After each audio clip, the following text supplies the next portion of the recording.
Assalamualaikum warahmatullahi wabarakatuh. Waalaikumsalam warahmatullahi wabarakatuh.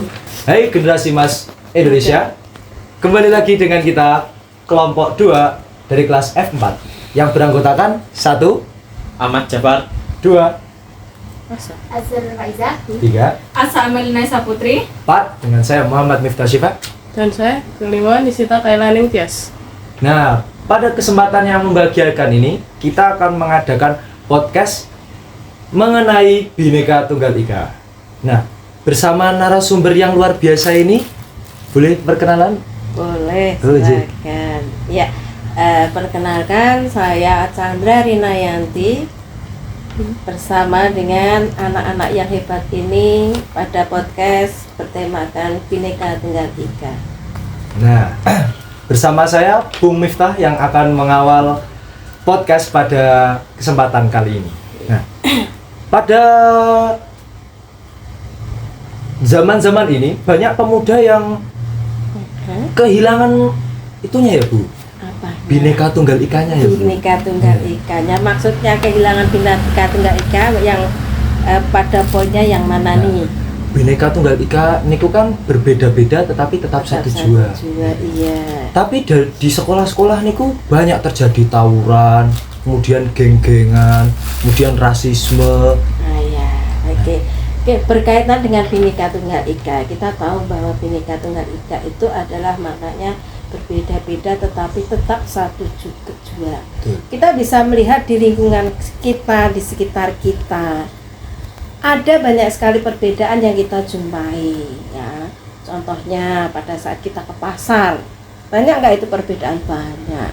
Yang ke pasar itu ada yang berseragam, ada yang cuma pakai sandal jepit, tapi mereka bersatu dalam satu lingkup ekonomi ya.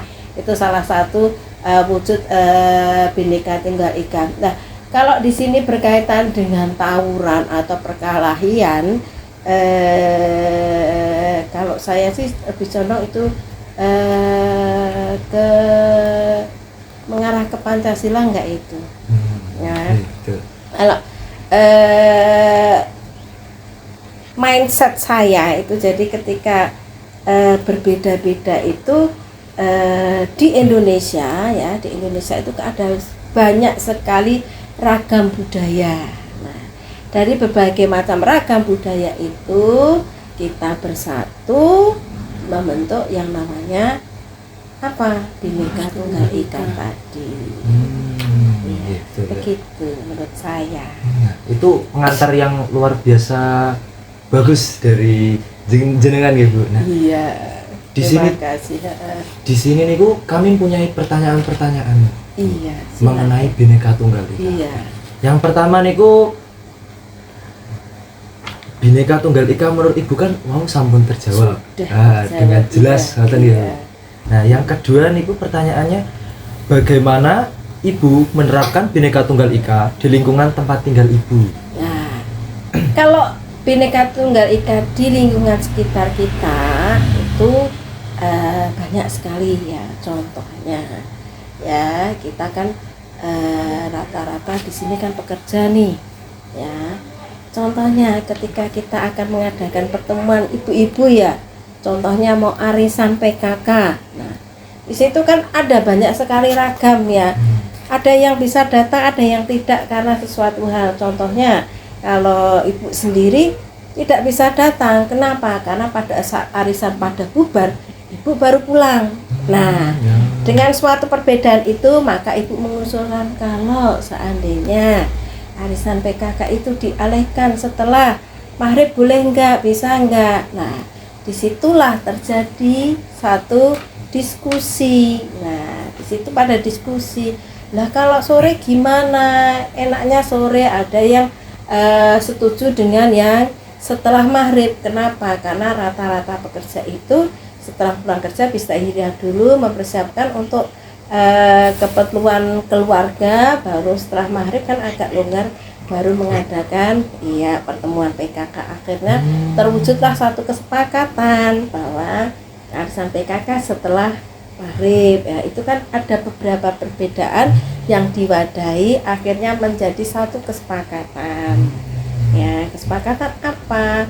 Nah, itu tadi pertemuan PKK dari jam 4 dialihkan setelah maghrib seperti itu. Kenapa? Ya itu tadi, karena perbedaan jam itu tadi. Salah satunya seperti itu. Atau kalau mungkin ada pertemuan di sini kemarin ada lomba ya. Lomba itu kan otomatis ada yang usul tuh berbagai macam diwadahi ya. Akhirnya jadilah yang satu Kesepakatan. Iya, kesepakatan. Ya udah dari berbagai macam pendapat ya ditampung. Gitu. Iya. Berarti Bhinneka Tunggal Ika itu berkaitan erat dengan toleransi. Bisa jadi seperti itu. Oh, iya. Baik, untuk pertanyaan nomor 3 niku, bagaimana Ibu menyikapi penyimpangan mengenai Bhinneka Tunggal Ika dan contohnya? Penyimpangan Bhinneka Tunggal Ika gimana contohnya? Karena kan penyimpangan itu kan banyak sekali. Betul. Ya, banyak sekali. Nah, kalau di lingkungan kita yang namanya penyimpangan, kita pahami dulu. Kok bisa menyimpang, kenapa sih? Ya, gitu kan. Betul. Contohnya, kok anak bisa bersikap seperti ini pada bapak atau ibu guru, atau ini kepada orang tua, kok seperti kita pelajari ya. Kenapa anak bisa berbuat seperti itu? Seseorang atau anak bertindak itu pasti ada backgroundnya ya, ada yang melatar belakangi kenapa anak itu bertindak seperti itu. Kita cari ya. Baru kita diskusikan. Bisa saja anaknya kita, kok kamu gitu, kenapa sih gitu kan. Dicari solusinya. Jadi kita tidak bisa langsung kita itu nggak boleh, itu nggak gitu, tidak harus langsung seperti itu. Tapi ada satu saat situasional atau kondisional, jangan itu bisa. Itu ketika biasanya suatu insiden yang itulah flash cepet gitu ya. Tapi ketika anak itu melakukan penyimpangan, otomatis penyimpangan itu biasanya kan dalam jangka waktu yang lama. Maka perlu kita mencari mempelajari apa yang melatar belakangnya. Seperti itu. Sebab akibat. Iya, ada sebab pasti ada akibatnya. Betul. Nah, dari panjenengan menjadi guru di SMA 1 Swagoimo. Iya, Nah, niku betul. contohnya nopo Ibu yang pernah terjadi di Ya, sana? kalau kebinekaan itu kalau di Swagoimo kan banyak sekali ya. Kalau secara latar belakang budaya di sana itu adalah rata-rata ya, tidak semua memang, tapi ada banyak ya. Di situ anak-anak itu tidak serumah dengan orang tua. Maksudnya bahwa orang tua itu banyak yang merantau, sehingga anak itu secara pendidikan tidak langsung dididik oleh orang tua, tidak secara langsung melihat contoh orang tuanya berbuat seperti apa, itu tidak bisa. Sehingga di situ kadang anak itu kan yang ditonton sekarang kan tayangan nih, ada yang HP, ada yang YouTube, ada yang TikTok, dan intinya bahwa mereka lebih banyak menonton media sosial atau hanya bermain game. Nah, maka dari situ biasanya kadang etika.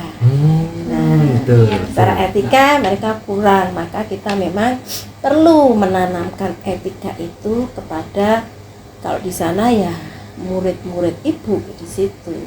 Kalau gitu jangan gitu. Yuk kemudian kita membawa, kita itu adalah orang timur ya. Kamu jangan sampai meninggalkan adat ketimuranmu. Benar sih kayak gitu. Kalau kamu di Jakarta mungkin oke, tetapi kamu berada di lingkungan Jawa, maka budaya Jawa seperti apa gitu lah. Biasanya memang secara perlahan anak-anak itu masih akan menjadi mengerti dan ya berubah biasanya. Berarti penanaman, jadi memang menanamkan suatu konsep pada anak-anak itu ya tidak bisa langsung, harus bertahap gitu. Selalu diingatkan. Iya, kadang kan terjadi ketegangan sosial nih dengan antara murid dan guru, tapi kita harus memberi pengertian. Baik, untuk pertanyaan selanjutnya nih, bagaimana cara menanamkan Bhinneka Tunggal Ika kepada murid itu? Bhinneka Tunggal Ika salah satunya kalau sekarang ini kurikulum merdeka ya, Iya, maka betul. di situ kan salah satunya adalah dengan kerja kelompok. Nah, di dalam kerja kelompok itu ketika anak memilih kelompoknya sendiri, maka tidak akan terjadi keberagaman. Maka biasanya kan kalau kita milih sendiri kan, ini bestiku yang ini nih, sirkulku yang Betul. ini nih. Sirkel-sirkelan. Sirkelnya, iya, sirkelnya yang ini nih, gitu. Maka di situ ibu biasanya seringnya mengajak, yuk ini jadikan berapa kelompok, karena 36 berarti satu kelompok 6 orang, berarti berhitung 1 sampai 6. Nah, otomatis kan yang angka 1 kelompok si 1. Kita nggak tahu 1 itu siapa saja. Betul. Nah, ketika sudah kita acak ya, harapannya itu anak itu tidak bergaul tidak hanya dengan itu saja. Betul. Itu satu contoh yang sederhana seperti itu. Ya, biar Di adaptasi. kerja kelompok, iya, biar bersosialisasi dengan besti-besti yang lain. Iya, betul, biar lebih membaur istilahnya. Betul. Nah, untuk pertanyaan selanjutnya nih, apa fungsi dari Bhinneka Tunggal Ika bagi masyarakat? Kalau fungsi Bhinneka Tunggal Ika bagi masyarakat itu kalau menurut saya ya mewadahi berbagai macam perbedaan ya. Kan kita di dalam bermasyarakat itu kan banyak sekali yang berbeda. Maka di situ ketika ada satu perbedaan, maka disitulah peran toleransi. Ya, toleransi dengan tetangga. Contohnya, kalau nenek acara rame banget, ya maklum, ya. Karena di situ ya bertoleransi. Waktu istirahat kok berisik banget, karena di sana ada acara, ya kita toleransi saja. Itu satu contoh yang sederhana. Lagi beda agama katanya. Ya, kalau beda agama di sini pada saat sholat id atau ya hari sehari-hari gini ya, sehari-hari gitu, toleransi beragama itu contohnya itu masjid itu memandangkan azan dengan pengeras, kemudian atau pada saat sholat id ya, sholat id itu di sekitar masjid itu kan ada yang non muslim nih, mereka dengan padahal di situ kan halamannya juga kepake nih, karena kan perumahan kan nggak punya halaman ya, depan jalannya kepake ya, mereka bertoleransi, monggo silahkan ya, terasnya dipakai gitu, boleh. Salah satu toleransi beragamanya seperti itu, jadi saling menghormati. Nah, ini yang paling urgent. Kenapa dikatakan urgent? Apa itu? Bagaimana dampak jika semboyan Bhinneka Tunggal Ika itu memudar, Bu, dalam penerapan di negara Indonesia ini? Kalau dikatakan memudar ya mungkin pada saat ini memudar. Ya, kalau kita amati ya. Maka kenapa di kurikulum Merdeka itu menyelipkan profil pelajar Pancasila? Ya, kenapa? Karena banyak sekali nilai-nilai Pancasila yang mulai luntur ya.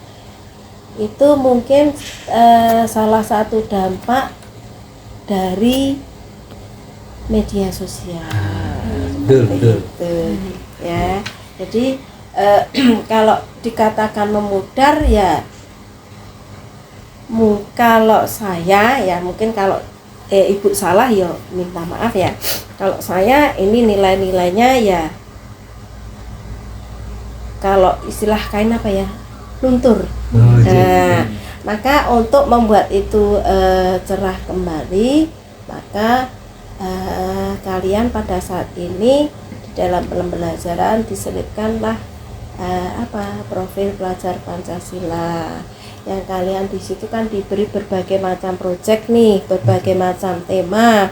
Tujuannya untuk apa? Biar kalian bersatu, berkelompok, saling bekerja sama, kemudian saling memahami secara antar kelompok. Kan ketika kita berkelompok itu dengan kelompok lain berarti kan berbeda. Betul. Nah, maka bagaimana kita saling menghormati antar kelompok itu. Nah, jadi kalau dikatakan luntur ya agak mulai, tetapi dikembalikan lagi.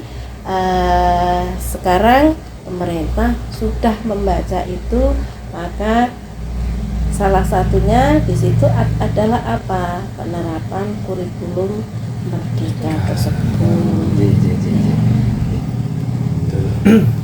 Mungkin pertanyaannya sudah terjawab semua dengan jelas, dengan luar biasa, Iya, dan tegas juga katanya itu. iya. Iya. Ya mungkin kalau ada sesuatu yang tidak pas itu berasal murni dari ibu ya, karena kan mungkin dalam orang memandang sesuatu itu mungkin sudut pandangnya agak berbeda ya, sama halnya ketika kita melihat satu gajah ketika kita lihat dari belakang kok ya kecil ya, ada ekor kecil ya, tapi ketika dari depan kok punya hidung yang panjang itu kalau dari samping ya, maka jadi orang memandang sesuatu case itu tergantung dari sudut pandangnya seperti itu. Jadi bila terjadi ketidakpasan dalam ibu menjawab, ibu secara pribadi minta maaf ya. Iya.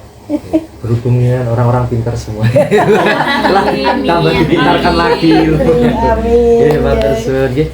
Mungkin cukup sekian yang dapat kami sampaikan. Iya. Nantikan podcast selanjutnya kapan? Di podcast berikutnya. Bye-bye.